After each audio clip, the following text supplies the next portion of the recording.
De zomer vandaan, hoe gaat die eruit zien?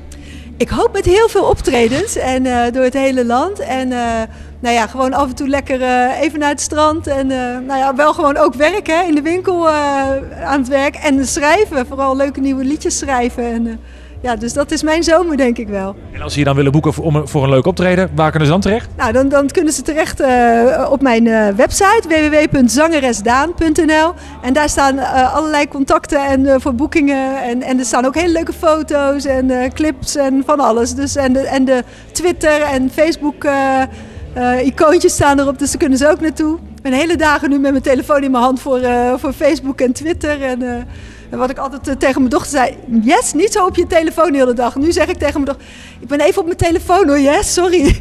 Weet je, ik hou het wat dat betreft wel gewoon lekker over het zingen. En ik ga niet de hele dagen schrijven van vanavond eet ik spinazie of morgen dit. Of hele ziektes of zo, dat zou ik zelf ook niet zo heel snel opzetten. En, niet dat ik dat heb, maar weet je, stel dat dat zo zou zijn. Ja, ik bedoel, het hoort wel allemaal bij het leven. Dus het is niet zo dat het alleen maar leuk en gezellig moet zijn, helemaal niet. Maar ik vind het wel, weet je wel, het gaat over het zingen. Mensen vinden dat volgens mij gewoon heel interessant om te weten van mij. Want daar kennen ze me dan van. Dus daar vertel ik ook heel graag over en daar heb ik ook heel veel over te vertellen.